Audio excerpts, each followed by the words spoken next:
Shalom saudara, selamat bertemu di dalam program Word of Wisdom bersama dengan saya, Pastor Inga Yusak Sarjana. Saudara, hari ini kita akan berbicara tentang ketika dunia tergoncang. Saudara dikasih Tuhan, sekarang ini di mana-mana seluruh dunia mengalami atau terjadi goncangan yang hebat dalam segala aspek. Baik itu dalam ekonomi, politik, sosial, khususnya dalam bidang kesehatan dengan adanya pandemi COVID-19.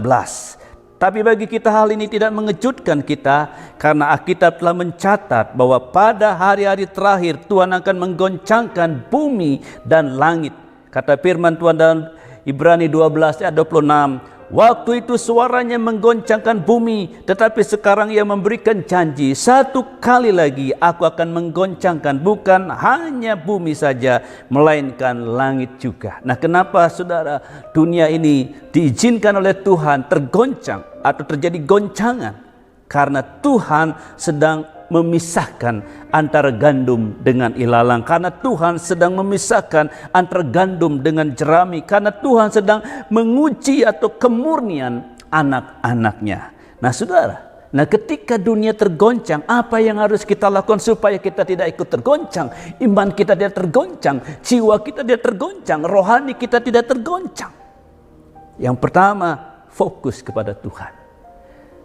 Saudara, ketika Yosafat menjadi raja atas Yehuda, terjadi suatu gerakan untuk menyerang Yehuda. 3 koalisi tentara Moab, Ammon, dan Meunim menyerang mereka. Ada yang memberi kabar kepada Yosafat bahwa ada laskar yang besar menyerang Yehuda. Pada waktu itu Yosafat tidak panik, Yosafat tidak takut. Justru dia mengajak rakyat Yehuda pada waktu datang ke bait suci, berkumpul di bait suci, dan Yosafat berdoa di hadapan Tuhan. Dia, Tuhan, tidakkah engkau akan menghukum mereka, karena kami tidak mempunyai kekuatan untuk menghadapi laskar yang besar ini yang datang menyerang kami. Kami tidak tahu apa yang harus kami lakukan, tetapi mata kami tertuju kepadamu. 2 Tawarikh 20 ayat 11. Yosafat tidak memandang kepada pasukan itu, tetapi Yosafat fokus kepada Tuhan. Dia memandang kepada Tuhan. Mata kami tertuju kepadamu Tuhan, kepada Tuhan yang besar, kepada Tuhan yang dahsyat, kepada Tuhan yang luar biasa. Dan saya percaya karena Tuhan dahsyat, Tuhan pasti memberi kemenangan. Yang kedua, ingat kasih karunia Tuhan tidak pernah goncang. Semua bisa goncang. Firman Tuhan berkata, sebab biarpun gunung-gunung beranjak dan bukit-bukit bergoyang, tetapi kasih setiaku tidak akan beranjak daripadamu, dan perjanjian damaiku tidak akan bergoyang. Firman Tuhan yang mengasihi engkau. Itu Yesaya 54 ayat 10. Sudah dikasih Tuhan, apapun yang terjadi, goncangan apapun terjadi, ada yang tidak pernah tergoncang, tidak pernah beranjak, dan tidak pernah meninggalkan kita, yaitu kasih setia Tuhan.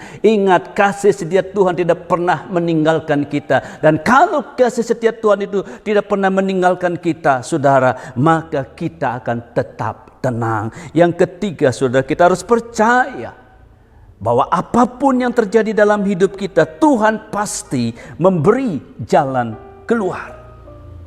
Pencobaan-pencobaan yang kamu alami ialah pencobaan-pencobaan biasa yang tidak melebihi kekuatanmu, sebab Tuhan yang setia, dan karena itu Ia akan memberi jalan keluar kepadamu sehingga kamu dapat menanggungnya.